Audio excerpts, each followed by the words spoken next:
Welcome to our channel. Today we how to install an electrician checklist for EV circuit commissioning, full guide step by step clearly. Begin by gathering the necessary tools and materials for the installation process. Prepare a dedicated workspace where you can easily access all the equipment. Review the specific requirements for the EV circuit you will be commissioning. Familiarize yourself with local codes and regulations related to EV installations. Start by ensuring the power supply to the circuit is turned off for safety. Use a voltage tester to confirm that no electricity is flowing through the wires.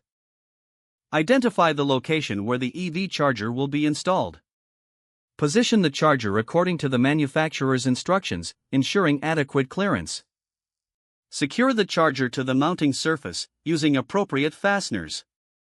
Connect the electrical wires from the circuit to the charger terminals, following the wiring diagram. Ensure all connections are tight and secure to prevent any electrical hazards. Next, connect the circuit to the electrical panel, adhering to the specified gauge for the wire. Install a dedicated circuit breaker that complies with the charger's requirements. Once the wiring is complete, double-check all connections for correctness. After verifying all connections, turn the power supply back on at the breaker panel. Use a multimeter to test the voltage at the charger to ensure proper functionality. Initiate the commissioning process by following the manufacturer's setup instructions.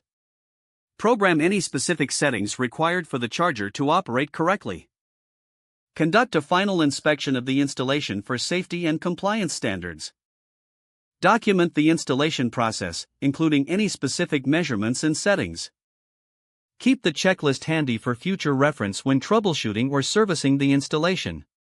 If the page does not load, refresh the browser or try again in a private or incognito window. Make sure you are using the correct email address, then retype it carefully to avoid small typos. If your password is not check your spam folder for verification or security emails, then complete any requested confirmation steps. Enable two-factor authentication if available to improve account security and reduce unauthorized access risk. After signing in, review your profile details so your contact information and settings are accurate and current. If you see an error message, note it down and try again after restarting your device and internet connection. Don't forget to like this video and subscribe to our channel for more step-by-step tech guides.